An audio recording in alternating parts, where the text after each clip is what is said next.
À l'état civil, c'est Bokor Prince Boris. Bokor Prince. Bokor, ouais. Je suis de la famille Bokor. Wow. Un gros coucou à toute la famille Bokor qui me suit actuellement, je pense. Donc, je viens de la famille Bokor, mais toute la famille vit, bon, je vais dire, mon père, ma mère, mes frères et soeurs, tout le monde vit en Côte d'Ivoire. Donc, nous avons deux racines, ivoiriens et béninois, un peu, donc c'est un peu ça. Mais la grande famille même vit au Bénin. Donc, c'est après mon bac que je suis venu ici. Il faut dire que je connais pas trop mon origine béninoise. Je suis allé une fois dans mon village, je crois bien, mais je suis beaucoup collé à mon origine ivoirienne que celle du Bénin. Je suis en train de m'attacher un peu. L'essentiel, c'est d'avoir la volonté d'aller connaître plus loin. Très loin par rapport à ce qui concerne notre origine. C'est très important. Alors, pourquoi avoir choisi le Bénin ou rester au Bénin catégoriquement pour évoluer dans l'arène musicale? Je vais dire que tout était déjà tracé. Parce que rien n'arrive au hasard. Après mon bac, je ne devrais pas venir au Bénin en temps normal. Je devais faire une grande école en Côte d'Ivoire. Et bon, j'étais allé voir une tante pour lui dire, bon, demain lundi, je vais aller m'inscrire dans une école de la place et qui se trouvait à Dalois. Et elle m'a dit, tu veux faire quelle filière? Et j'ai dit, je vais faire communication, ouais, RH comme ressources humaines et communication. Elle m'a dit, putain, qu'est-ce que tu veux faire avec ça? Et comme je te connais, je pense qu'avec le 3, ça peut aller. Et comme tu as un côté béninois, je crois que faire le 3 au Bénin, ça va beaucoup t'avantager parce que les études au Bénin, c'est encore plus coriace que chez nous aussi en Côte d'Ivoire. Donc c'est de là, mon père a dit, ok, tu vas prendre le bagage et aller au Bénin. Vraiment, je sais pas. Au début, c'était... j'ai pas vite avalé quand j'ai appris la nouvelle, putain, parce que quitter la MIF, les amis, mon entourage habituel de la Côte d'Ivoire, venir au Bénin, c'était pas du tout facile. Donc quand je suis arrivé, en réalité, j'avais décidé d'arrêter le rap parce que bon, la famille n'était pas trop d'accord avec ça. Il y avait souvent des embrouilles avec la famille parce que j'étais beaucoup concentré sur le rap et autres. Donc la famille n'était pas trop d'accord. Donc j'avais décidé d'arrêter le rap quand je suis arrivé au Bénin. Et c'est après, quand j'avais commencé le cours, mes amis qui me suivaient depuis me disaient, bon, on attend un nouveau son de toi, mais depuis là, tu ne fais pas sortir quelque chose, c'est quoi? Qu'est-ce qui n'a pas marché? Et j'ai dit, pour moi j'ai arrêté le rap. Je disais que j'ai arrêté le rap. Et il disait non, essaye de continuer. Et là où j'ai changé de décision totalement, c'était en première année d'administration générale à l'ENA. Pour ENAM auparavant, maintenant c'est ENA. Et un voisin de salle a entendu parler de moi et est allé sur mon compte YouTube et il a écouté un de mes sons, Boulet de neige, et il a dit, bro, j'ai écouté quelque chose de toi, mais c'est quoi? T'as laissé la zik? J'ai dit oui, j'ai laissé. Il dit non, continue. Et c'est de là j'ai continué. Et je suis là où je suis aujourd'hui. Donc c'est un peu ça. D'accord. Dans vos propos, vous avez dit que la famille n'était pas totalement d'accord. Est-ce que au début, les parents, vu l'étude qui est là et aussi le rap, est-ce que les parents ont d'une manière ou d'une autre ou sont allés contre ce carrière musicale que vous avez, comment dirais-je, vous envisagez embrasser? C'était vraiment la guerre. Bon, il a fallu que je fasse la guerre pour avoir la paix. Au départ, c'était vraiment difficile. Il arrivait même parfois que je me cache. J'étais parfois obligé de me cacher pour écrire mes tests ou pour aller prester et revenir. Mon père, arrivé à un certain moment, avait même changé sa manière de se comporter avec moi parce que j'étais tout le temps en train de rapper. Et même quand j'ai obtenu mon bac, le point que j'ai eu, il n'était pas d'accord avec, parce qu'il a dit, si tu ne faisais pas le rap, tu allais avoir plus que ça. Donc tout ça m'avait vraiment découragé, j'avais décidé d'abandonner. Mais avec le travail, quand j'ai commencé à performer, à insister, à progresser un peu, c'est mon père lui-même qui venait vers moi, qui m'écrivait pour me dire, j'ai entendu ton son quelque part, j'ai entendu des gens écouter ton son quelque part, donc tu fais sortir des bails, maintenant tu ne m'envoies plus. Je dis ok, le vieux là il a compris, il a capté. Donc c'est de là un peu, j'ai commencé à faire ma chose. Même quand je suis arrivé au Bénin, c'était difficile parce que la famille, surtout ma famille béninoise, ils sont même pas gamés sur ça, c'est pas le truc. Donc parfois je faisais semblant d'aller au cours, je portais ma tenue de l'école et arrivé chez un ami, je me change et je vais prester et je rentre à la maison en tenue comme si j'étais allé faire cours. Et c'est après j'ai dit non, faudrait qu'ils acceptent ça, faudrait que j'arrache ma liberté. J'ai commencé j'ai été têtu en tout cas et j'ai foncé. Voilà, aujourd'hui quand eux-mêmes ils voient mes trucs ils sont fiers. Quand je présente mes prix et autres, ils sont fiers, ils m'encouragent. Donc, je fais mon truc free maintenant, personne n'est contre. Donc, c'est un peu ça. Ça voudra dire qu'aujourd'hui, les parents sont totalement d'accord avec ça. Même j'ai un clip que mon papa lui-même a financé lui-même. Donc, ça peut aller. C'est quoi le titre? Bon, c'était Gary avec les, comme Fio de Bio et Niska avait fait sortir Nyomi avec les. Bon, l'idée m'est venue en tête, j'ai dit bon, on est au Bénin, c'est Gary Kondaba. Donc il faut qu'on réplique ça et on a répliqué. Je crois que même Fio de Bio avait liké la vidéo en temps, oui, parce que ça avait vraiment fait le tout. Alors, vous, quelles sont vos sources d'inspiration? Qu'est-ce qui vous motive? Qu'est-ce qui vous oriente dans ce que j'écris? Dans l'écriture, oui. Donc, quand vous écoutez la plupart de mes sons, je raconte ce que je vis en fait. Parfois, je raconte ce que je vis. C'est souvent mon quotidien, la street. Oui. La street et la kishta, on appelle ça l'argent. Et parce que le manque de sous nous rend souvent agressifs. Donc tout ça là, je raconte. Et ce que je vis souvent, c'est ce que je raconte souvent. Donc c'est ce qui m'inspire. C'est ce que je vis au quotidien qui m'inspire. Ok, c'est d'après... vous prenez en compte tout ce qui se passe autour de vous. Ouais. D'accord. Et la question suivante serait de vous demander quelles sont ces différentes prestations que vous avez déjà eu à faire et quels sont en fait votre parcours du début jusqu'à ici aujourd'hui. Quel bilan on peut faire? Ça serait un peu long, c'est vrai. Je n'ai pas encore totalement atteint le niveau qu'il faut, mais je crois que jusque-là, il y a quelque chose d'un peu lourd. Bon, en Côte d'Ivoire, je crois que j'ai fait ma première prestation à la radio de la commune, là où j'étais. Bon, j'ai eu à faire près de 3 prestations là-bas. Et lorsque mon père construisait son grand maquis actuellement, il n'y avait pas de podium et il y avait une fille qui devait faire son anniversaire et elle nous a contacté notre groupe pour qu'on puisse venir prester à son anniversaire. Donc j'ai dit à mon père que l'anniversaire de la fille, on va le faire dans le bar après l'inauguration. Donc on a besoin d'un podium. Et c'est de là mon père a construit un grand podium dans le bar à cause de moi. Okay. Et malheureusement, l'anniversaire n'a pas tenu, mais je pense faire mon concert sur ce podium-là lorsque je vais revenir. Et bon, après ça, quand je suis arrivé au Bénin, j'ai fait ma première prestation à l'ESM, École supérieure de magistrature qui est à Cotonou. C'était pas du tout bon parce que le public était bizarre et quand je suis descendu, j'étais mon main dessus et quelqu'un m'a dit non, continue, tu as quelque chose en toi. Sans que tu dois encore beaucoup bosser. Et c'est de là que j'ai commencé à travailler. J'ai enchaîné les prestations grâce à un ami de l'école, Amou, qui est humoriste, qui était aussi comme moi. On se cherchait un peu, donc on partait côtoyer les gens pour qu'on puisse trouver des prestations sur des trucs. Et bon, après ça, j'ai fait plusieurs scènes, que ce soit à Révier et autres. Mais mes plus grandes scènes, je vais citer Canal Olympia. J'ai presté toute la Canal Olympia avec le grand frère, comment il s'appelle, Chris Ba. Et après Canal Olympia, j'ai eu à être sur des concerts à Savert, que ce soit Savert, Dassa, aussi au festival de marathon à Cotonou, à la plage de l'Amazone, tout ça. En tout cas, j'ai fait pas mal de scènes.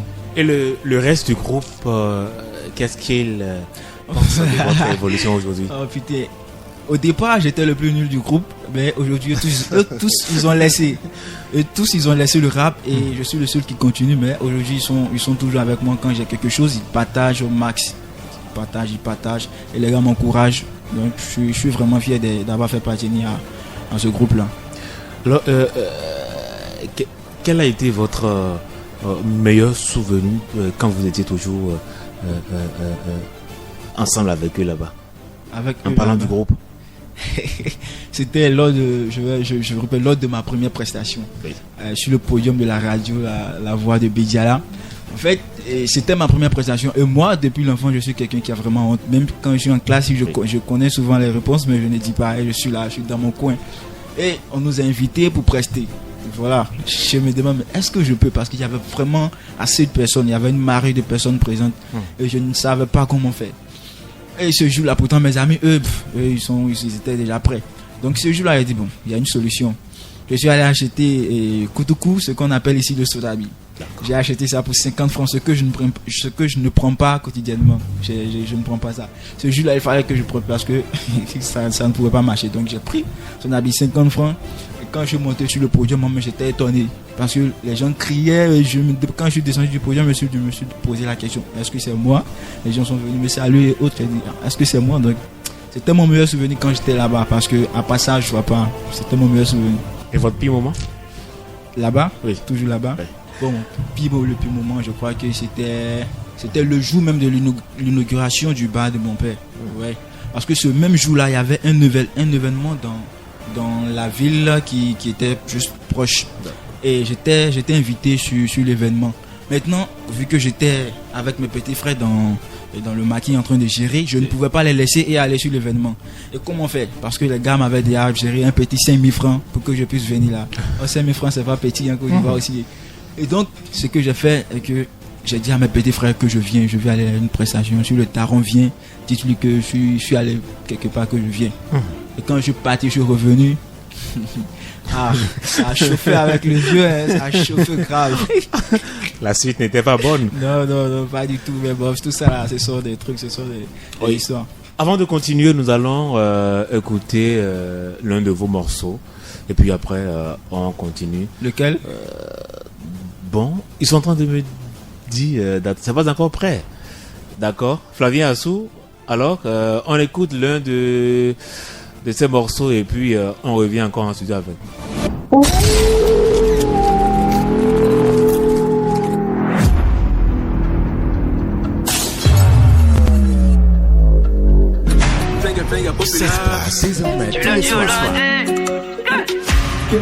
Le journaliste. Fais pas la date si t'as pas d'euros. Hey, j'adore mon Dieu, je suis pas un démon. La petite a voulu que je la demande. Mauvais garçon, j'ai cassé sa démarche. Abidjan, Paris, je fais de la moula. Mon RAP fait le tour du monde. Ils remettent un souci sur le déco. Car ce soir, c'est whisky à gogo. Ma pépite, je veux porter du polo. Je pense qu'à je plus me polo. Et la petite, elle est bonne. Non, je peux pas la lâcher. Elle veut faire tout en Gucci, Louis Vuitton. Mais moi, je suis paniqué. Viens sur la piste de danse, y'a trop de meufs, des champagnes à péter. Si t'as pas le niveau, n'y sais même pas, ce soir tu vas regretter. Parce qu'à mes flics fraîches qui y a rien à faire, le shower est lancé. Y'a même plus de place, on dépense tout, c'est du lundi au lundi. C'est du lundi au lundi. C'est du lundi au lundi, tout en Gucci, du lundi au lundi. C'est du lundi au lundi. C'est du lundi au lundi. C'est du lundi au lundi, whisky à gogo, du lundi au lundi. Du lundi au lundi. C'est du lundi au lundi.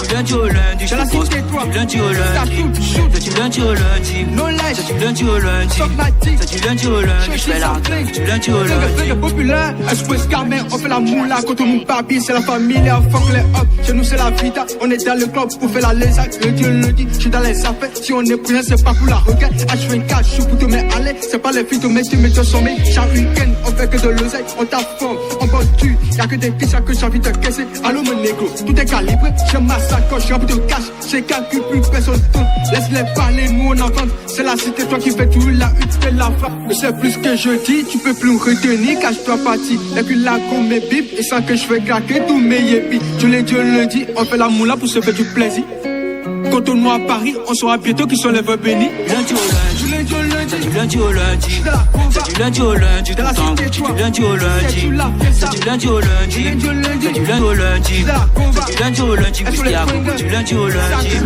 c'est du lundi au lundi, c'est du lundi au lundi, c'est du lundi au lundi, je pense du lundi au lundi, c'est du lundi au lundi, c'est du lundi au lundi, c'est du lundi au lundi, je fais la du lundi au lundi. Monsieur Bati Mike, mon parrain, Papa J. Michel, la panthère d'Afrique. DJ Mousse, Uriel OCR7. Nico Manaja, Rick Chené. Freezy Manager, mon boss. Sénateur Bako, mon vieux Euro, le banquier. IB Taga, le 619. Du lundi au lundi avec Freshki. Ouais. Du lundi. Aujourd'hui, nous sommes mercredi. Oui. Mais on écoute du lundi au lundi. Ouais, du lundi au lundi. Alors, qu'est-ce qu'on peut comprendre rapidement, puisque c'est un morceau qui est d'actualité. Ouais. Bon, c'est juste un truc bon, du chill, c'est-à-dire qu'on fait de la fête, du lundi on s'amuse, c'est un truc comme ça, c'est juste pour s'amuser, c'est pas un son qui a été enregistré juste pour donner des concerts, c'est juste un truc c'est pas du chill, je crois, j'espère que vous comprenez un peu, c'est du chill, voilà, du mood, un truc comme ça, c'est un peu ça. Il y a de cela 5 jours que le morceau est sorti. Ouais. Alors, après ça, quels sont les projets en cours? Bon, actuellement, mon plus grand projet de l'année, c'est mon concert en Côte d'Ivoire, qui est déjà en train d'être planifié. Et ça, c'est bon, je n'ai pas vraiment envie de donner la date, parce que ça sera en tout cas fin de l'année 2024, mon concert en Côte d'Ivoire. Et c'est mon tout premier concert, donc c'est mon plus grand projet. Mais en dehors de ça, j'ai un feat à enregistrer à Savay. Donc je dois me rendre à Savay pour enregistrer un feat et tourner le clip, tout. Et j'ai des sons aussi qui arrivent. En tout cas, je crois qu'il y a du lourd qui se prépare.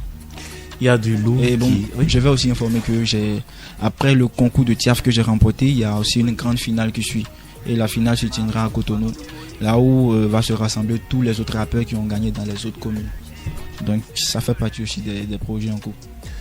Pourquoi avoir porté le maillot de Côte d'Ivoire? Oui, c'était une question. Au fait, ce maillot, on me l'a offert. Je vous ai dit que j'ai remporté un prix en Côte d'Ivoire qui était nommé meilleure performance artistique 2023 en Côte d'Ivoire. Au fait, j'avais été contacté par le président d'une association de football en Côte d'Ivoire, qui est l'association des jeunes de Bédiala, qui m'ont contacté pour que je puisse enregistrer un son qu'ils vont prendre pour faire la promotion de leurs activités de vacances. Et donc quand j'ai fait, le son a été vraiment liké, les gens ont beaucoup aimé, ça fait le tour de la commune là-bas. Donc c'est le président de l'association, vu que je suis pas allé en Côte d'Ivoire parce que je devais aller le jour de la finale, mais je suis pas allé parce que j'avais des examens à faire à l'école.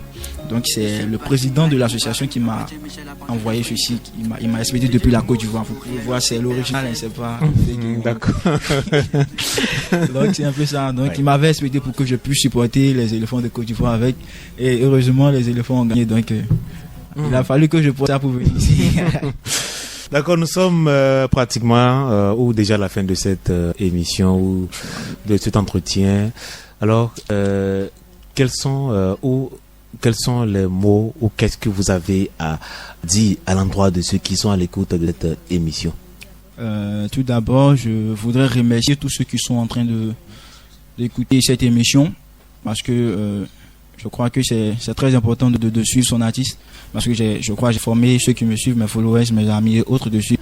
Et donc je crois que je dois d'abord les remercier. En dehors de ça, je vais d'abord donner un conseil. Je crois que j'ai des amis rappeurs aussi, même si j'ai pas des amis rappeurs, il y a des gens qui me suivent, qui aiment la musique et autres.